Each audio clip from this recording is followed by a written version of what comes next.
Bonjour et bienvenue à cette édition de la Tribune TVHR. Jeudi prochain, le 21 mai, on va souligner les 25 ans d'implication politique de mon prochain invité. Le PQ l'a invité, en fait, pour présenter une exposition-conférence. Mon invité est Dave Turcotte, il est l'actuel directeur de bureau de la députée fédérale, Mme Christine Normandin. Monsieur Turcotte, bonjour. Bonjour. 25 ans d'implication politique, c'est quand même quelque chose, hein? Bien, le 21 mai, c'est la journée de ma fête. Et à l'époque, Claude Bachand, l'ancien député du Bloc, m'a engagé comme attaché politique cette journée-là, la journée que j'ai eu mes 18 ans. Donc, je vais avoir 43 ans, 25 ans de vie politique, donc j'ai fait plus que la moitié de ma vie en politique, soit comme attaché politique ou comme député. Bon. Est-ce que ça vous a touché qu'on ait pensé à souligner ça? Ben oui, parce qu'habituellement, quand on n'est plus... souvent, les anniversaires de vie politique, bien, c'est les députés en place, quelque chose comme ça, on va souligner. Mais là, je ne suis plus député, mais je suis encore impliqué au Parti québécois, bien évidemment. Là. Bon. Qu'est-ce que ce sera, cette soirée-là? Là? Parce que j'ai parlé d'une exposition-conférence, mais qu'est-ce que ce sera exactement? Bien, moi, j'ai une passion. Un certain nombre de gens de Saint-Jean, de la région, sont au fait que je suis un collectionneur depuis que je suis tout jeune.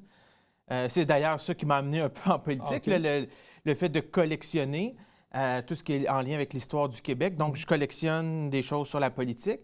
Et je vais présenter une conférence sur le Parti québécois par ses objets, donc différentes campagnes électorales ou différents moments forts de l'histoire du parti avec des objets qui illustrent ces moments-là. Et bien entendu, là, pour l'occasion, il y aura une touche... Dave Turcotte un peu plus forte qu'habituellement quand je présente ça à Montréal ou à Québec, c'est moins le cas. Mais là, ça sera un peu plus lié à Saint-Jean et à ma carrière. Un peu plus personnel parce que les gens vous connaissent pour votre implication ici. Mais à 25 ans de vie politique, j'ai connu quasiment la moitié des campagnes électorales parce que cette année, c'est le 50e anniversaire de l'élection du premier gouvernement du Parti québécois de René Lévesque. Donc, j'ai la moitié de cet anniversaire-là dans mon parcours. Donc, il y a plusieurs campagnes que je suis impliqué. Oui, exactement. Donc, ce que vous allez présenter là, à l'exposition, là, vous allez refléter un peu l'histoire du Parti québécois là, à travers... c'est des objets, des archives, des souvenirs. Est-ce que c'est tous des objets personnels? Oui, objets de ma collection. Oui, OK. Des objets de ma collection. Dans les derniers jours, j'ai commencé à fouiller dans ma voûte, si je peux dire ça comme ça, pour essayer de voir qu'est-ce que j'allais présenter. C'est sûr que, comme c'est pour une soirée, là, pas une exposition, il n'y a pas de panneau d'exposition, puis bon, je vais avoir quelques vitrines avec des objets, mais entre autres, je peux peut-être donner des exemples. Oui, tout à fait. Entre autres, il y a eu une mode des masques d'Halloween, donc je vais amener un masque... à l'effigie de René Lévesque, de Jacques Parizeau, de Lucien Bouchard, quelques objets de campagne électorale, quelques objets qui ont appartenu à des gens politiques, entre autres la paire de souliers que Pauline Marois portait le soir où elle est devenue la première ministre du Québec. Donc, je vais les apporter. Et puis, quelques objets et documents en lien avec mes campagnes électorales et...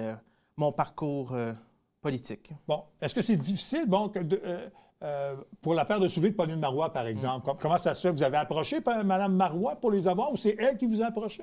Ben non, c'est une longue histoire.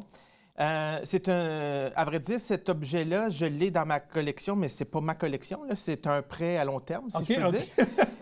Dans les faits, il y a une émission de télévision un peu plus populaire à l'époque là, que Julie Snyder animait. Il y a eu une encan au profit de la Fondation pour la langue française du Québec. Mme Marois était très impliquée dans la Fondation. Elle a remis quelques objets pour les enchères. Et la petite histoire courte, la dame qui m'a prêté cette paire de souliers-là voyait que c'était un Ontarien qui était en train de gagner la paire de souliers de la première ministre du Québec. Fait qu'elle a dit, ça ne peut pas aller en Ontario. Donc, elle l'a misé. Et là, elle m'a dit, bien, toi, tu fais plein d'expositions, de conférences, etc. J'en fais sur des premiers ministres, j'en fais sur... différents aspects, là, pas juste le Parti québécois. Là, cette fois-ci, ça sera sur le Parti québécois parce que, bon, c'est le lien. Mais donc, cette paire de souliers-là se promenait, assez que Mme Marois ne savait plus où elle était rendue. Ah oui? Et à un moment donné, quand je lui ai parlé que je la présentais dans mes conférences, elle a dit « Ah, ben je vais arrêter de la chercher. Je la cherchais depuis quelques mois déjà. Elle avait oublié là, cet aspect-là qu'elle l'avait remise. Bon. Bon. On va revenir sur les débuts de tes débuts. Donc, tu disais que tu étais impliqué en politique depuis l'âge de 18 ans. Qu'est-ce qui t'a donné le goût de faire de la politique et comment tu es entré, si tu veux, là, dans le comité des jeunes du Parti québécois à l'époque? Bien, j'ai été engagé officiellement la journée de mes 18 ans, mais j'étais impliqué bien avant. Donc, dans les faits, c'est plus que 25 ans de militantisme, mais de vie politique officielle.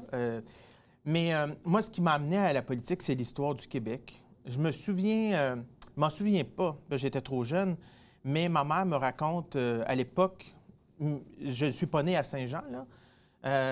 Moi, je suis né à Longueuil, mais rapidement, on a déménagé à Chambly. Mais je me souviens un peu de Chambly, mais j'étais très, très jeune parce qu'on a déménagé à Saint-Luc, maintenant Saint-Jean, mais j'avais 4 ans et demi, là, donc c'était très jeune. On habitait juste à côté du Fort Chambly. Et à tous les jours, on allait au Fort Chambly et il paraît là, que devant les monuments ou les plaques, j'arrêtais puis je faisais des grands signes, comme si j'entrais en transe quasiment avec l'histoire. Et là, ma mère, elle disait, bien là, on continue à marcher, continue. Puis là, elle m'a dit, depuis que j'étais tout jeune, l'histoire, le patrimoine a toujours été. Et c'est ce qui m'a amené à découvrir, à connaître notre histoire, donc souvent la politique, et à m'intéresser à la politique.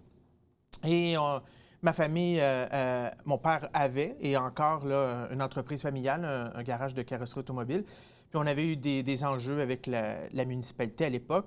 Donc, mes parents m'amenaient aux réunions du conseil municipal, etc. Donc, j'ai découvert assez tôt le monde politique. Et je me suis dit, si on ne s'implique pas en politique, bien, la politique décide pour nous. Et c'est ce qui m'a amené là, à faire le saut, à m'impliquer et par la suite à être attaché politique pour Claude Bachand. Et après ça, être député pendant 3 mandats et maintenant être directeur de bureau pour Mme Normandin. C'est ça. Mais on peut être approché, par exemple, pour être attaché politique, mais faire le saut de façon active, d'être député, c'est une autre paire de manches.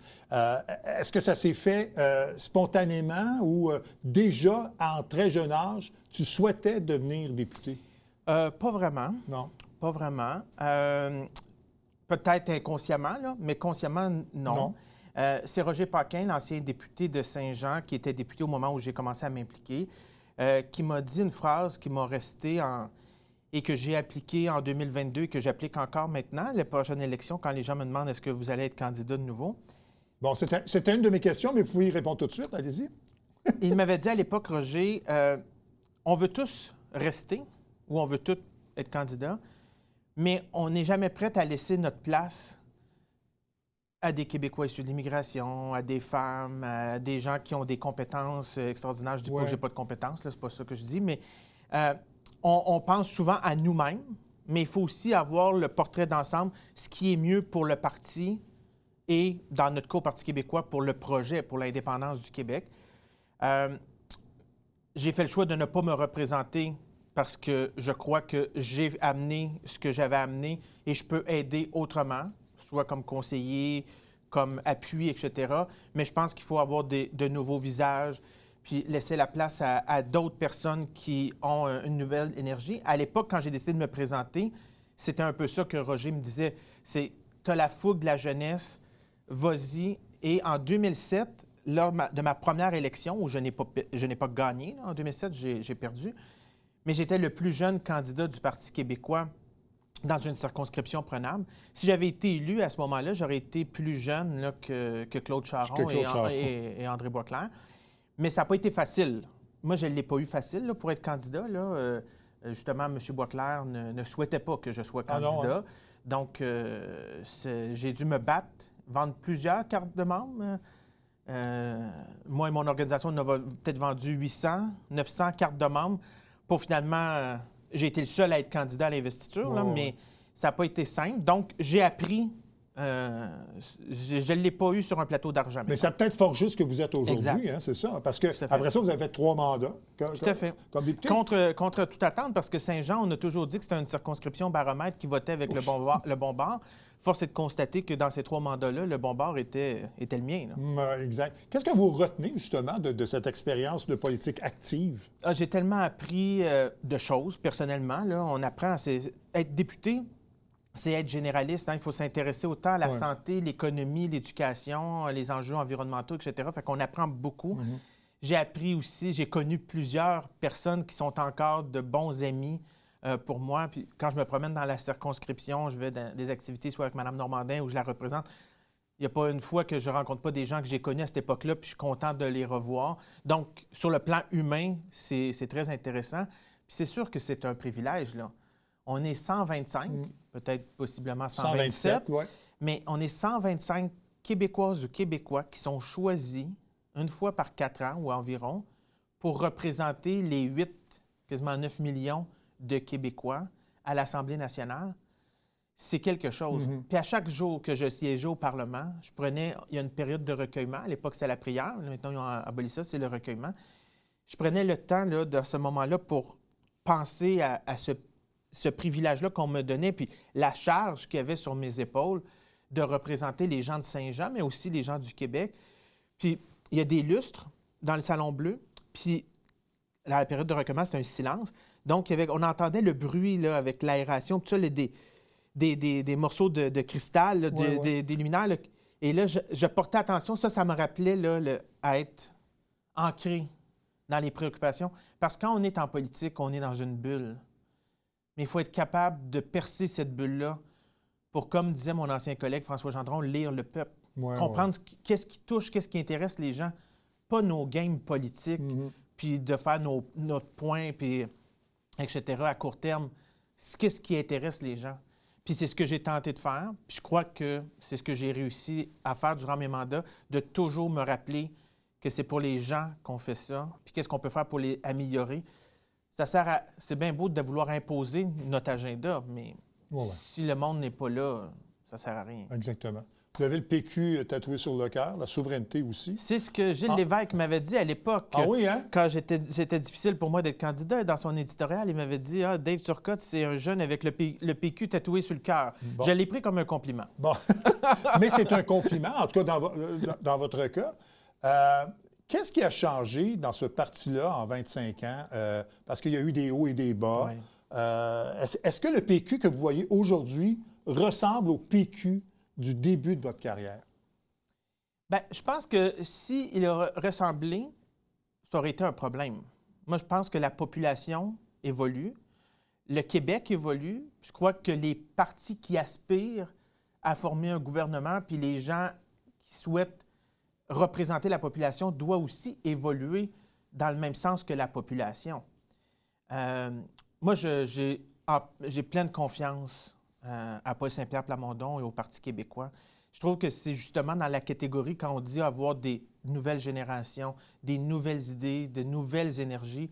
Paul Saint-Pierre Plamondon incarne ça, selon moi, et l'équipe qu'il est en train de former et d'annoncer, c'est franchement une très grande équipe. Il faut toujours aussi être conscient qu'en 1976, c'est les 50 ans cette année, quand M. Lévesque a formé le gouvernement, la plupart des députés qui étaient là, le grand public ne les connaissait pas tous. Mais qu'est-ce qu'on dit maintenant quand on veut nommer un grand premier ministre ou un grand gouvernement qui a marqué l'histoire du Québec? C'est souvent le premier mandat du gouvernement de M. Lévesque. Et là, je ne veux pas faire de politique péquiste, mais le gouvernement, le premier gouvernement Lévesque, quand on regarde les livres d'histoire aujourd'hui, est considéré comme un des meilleurs conseils des ministres de l'histoire du Québec. Tout à fait. Donc, c'est pour ça que l'équipe est importante. Le chef est important, l'équipe est importante. Le Parti québécois a aussi la capacité, la force d'avoir un bassin de militants qui sont des militants issus de plein d'horizons. Il y a des professeurs, des gens du réseau de la santé, du communautaire, mais aussi des dirigeants de PME, etc. Souvent, on a associé le Parti québécois au social, comme si c'était négatif, là, au contraire.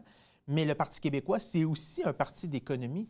Par mes expositions que je fais, je suis en train de travailler justement sur celle de Bernard Landry. Sans un gouvernement du Parti québécois, on n'aurait pas eu l'industrie du jeu vidéo, du multimédia au Québec, et même qui a ouvert la porte à l'intelligence artificielle, tout ça. En ce moment, il y a plein de pays sur la planète là, qui essaient de rattraper le retard sur ces questions-là, mais le Québec, il y a plus de 25 ans, avait déjà répondu présent à ce niveau-là. Ouais. Puis c'est le Parti québécois qui a fait ça. En fait, je compléterai en disant qu'au sein du Parti québécois, il y a eu 2 premiers ministres qui étaient de très grands économistes, Jacques Parizeau et Bernard Landry. Tout à fait. Tout à fait. Donc, on rappelle cette exposition-conférence le 21 mai au National pour les 25 ans d'implication politique de Dave Turcotte. Monsieur Turcotte, merci beaucoup. Bien, merci à vous, puis je remercie toutes les électrices et les électeurs qui m'ont fait confiance pendant tous ces mandats-là puis toutes ces années-là pour leur servir. Merci. Merci à vous. On refait une courte pause et on revient tout de suite après.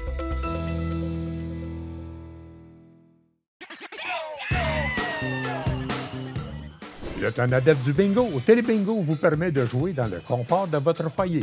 4 500 $ en prix à gagner. Et pour ce faire, vous devez vous procurer un livret comme celui-ci au coût de 9,50 $ chez l'un de nos détaillants, dont la liste apparaît sur notre site internet tvhr9.com. Donc, c'est un rendez-vous dimanche matin 9h30. Télébingo.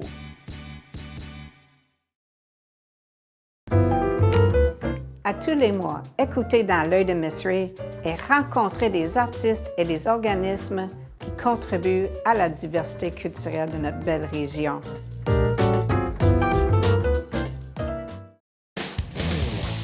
Salut, c'est Alex. Vous savez ce qui est le fun avec Sport Express? C'est pas juste qu'on a une équipe extraordinaire.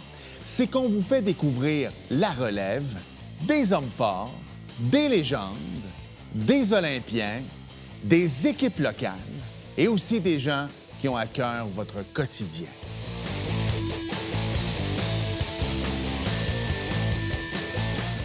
On se voit cette semaine.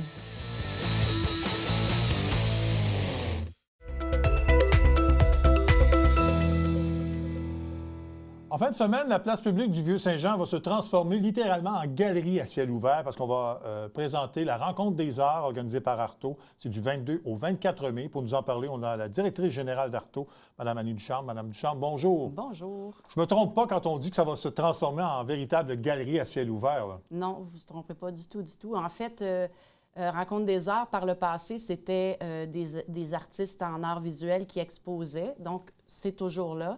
On va y avoir 30 artistes en arts visuels, c'est-à-dire sculpture, photographie, peinture, des artistes professionnels de partout. Il y a des artistes de la Gaspésie, tout ça.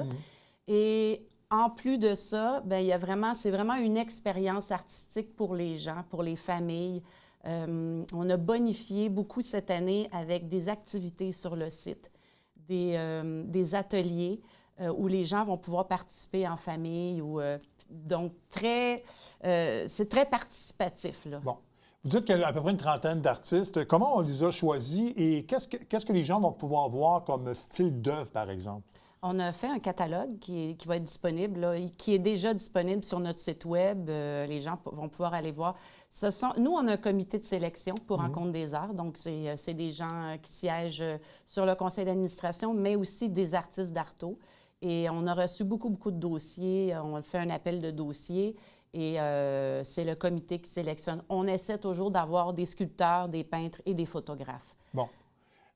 Et il y a aussi une particularité, c'est que les gens vont pouvoir échanger avec les artistes sur place. Bien sûr. Les artistes sont là pendant les 3 jours.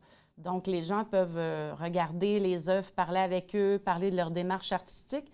Et moi, j'invite les gens à faire ça parce qu'on a une nouveauté cette année, c'est le coup de cœur du public. Ça, c'est tout nouveau à Rencontre des arts.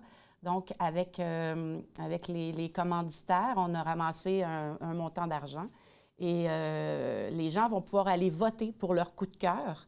Et le dimanche, à 14 h, on va tirer un nom parmi tous ceux qui ont participé au coup de cœur et ils vont avoir la chance de gagner un montant, un très bon montant, pour aller acheter des œuvres sur le site. Bon.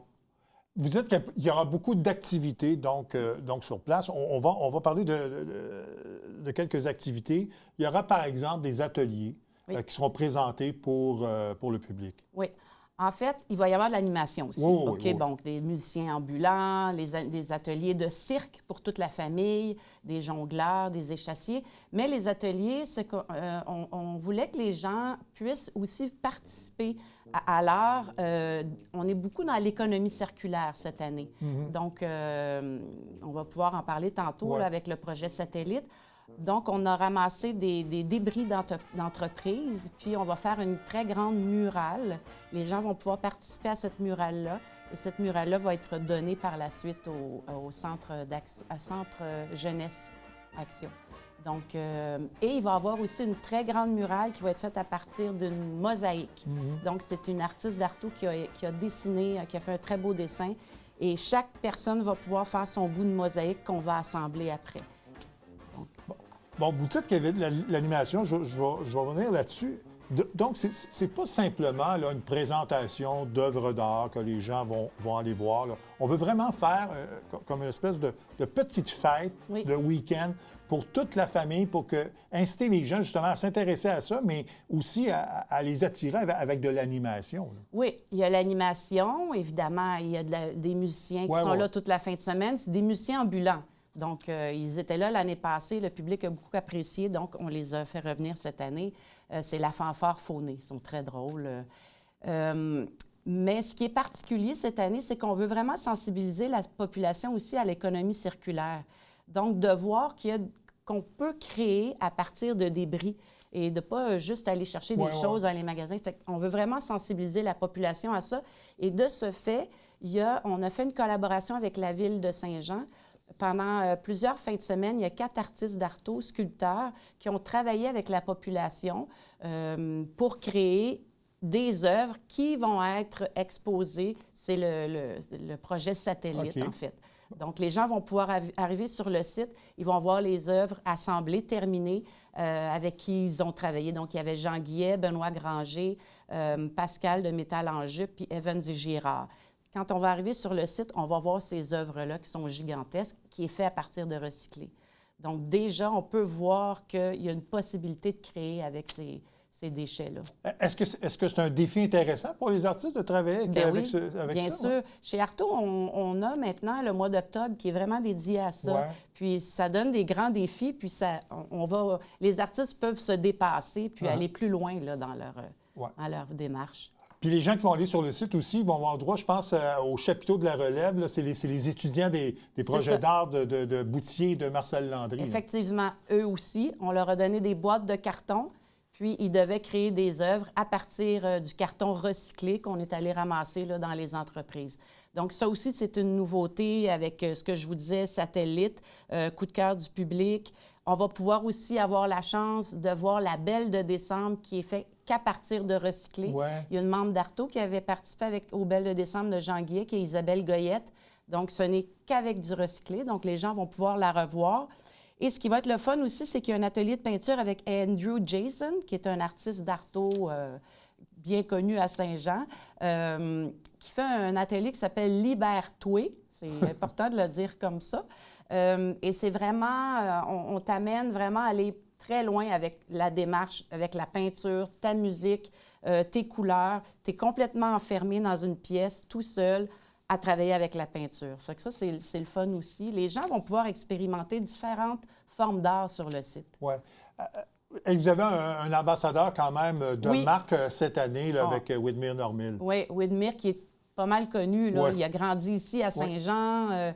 Nous, on était très contents. Widmer, c'est vraiment une personne chaleureuse, un artiste qui est très dévoué puis qui est très content de revenir à Saint-Jean là, pour parler de la culture. Donc, il va être avec nous pour 1 an. C'est l'ambassadeur d'Artaud. Okay. Il va être là à la Rencontre des arts, puis il va être là à notre lancement de programmation aussi. Bon, vous l'avez dit, il y a une trentaine d'artistes, beaucoup d'animations. Ça se fait sur un très beau site, mais qui est quand même limité. Il faut accueillir les gens. Quelle est la logistique d'organiser tout ça à la place publique? C'est des mois de travail, la logistique de tout ça, mais on avait déjà un plan de fait là, par rapport à l'an dernier, qu'on était situé sur la place publique aussi. Donc, c'est sûr, il y a 30 chapiteaux d'artistes, en plus des chapiteaux des activités. Mais c'est grand, la place publique. On a en masse d'espace. Les ateliers, les sculptures satellites vont être plus sur la partie gazonnée, mais tout ce qui est chapiteau va être sur la partie cimentée. Oui. L'an passé, est-ce que vous avez le nombre estimé de personnes, de visiteurs qui sont allés? L'an passé, là, il y a eu de la pluie le vendredi et le samedi. Oh. Le dimanche, il a fait très beau. Si nous avions eu autant de visiteurs que le dimanche, on aurait pu avoir 4 000 personnes, 4 5 000 personnes faciles, oui. Ouais. Donc, cette année, on se souhaite du soleil parce que vraiment, c'est vraiment très agréable. Les gens vont pouvoir revenir plus d'une journée parce qu'il y a beaucoup de choses à faire sur le site. Donc, samedi, dimanche, de 11h à 18h le samedi, de 11h à 16h dimanche, vendredi de 11h à 18h aussi. Oui, parce que, évidemment, on est un peu, comment dire, tributaire de la température, Oui. mais il faut dire que c'est gratuit. Donc, les gens, s'il pleut une journée, peuvent y aller le lendemain sans problème. Et comme vous l'avez dit, il y a beaucoup de choses à voir. Et avec l'animation qu'il y a aussi sur le site, on peut y aller toute la fin de semaine sans problème. Puis en plus de ça, il y a le circuit culturel. Oui. Ça, ce sont des commerçants, parce que moi, je trouve ça important qu'on travaille tout le monde ensemble, de faire connaître le centre-ville. Il faut que ça bouge, pas juste sur la place publique. Et surtout, de ce temps-ci, le centre-ville a besoin d'amour. Exactement. Hein? Donc, il y a des commerçants qui ont accepté de... de toute façon, il y a une programmation qui est sur le site. Vous allez pouvoir aller, comme par exemple, chez Café Tenté, il va y avoir de l'aquarelle à partir d'essence de thé. 13 Chocolat aussi fait une activité. On peut aller chez Viva Pasta voir les œuvres, il va y avoir une photographe qui va exposer. On essaie d'amener les gens dans les commerces. Puis ce qui est génial, c'est qu'il y a beaucoup de commerçants qui ont embarqué aussi dans le coup de cœur.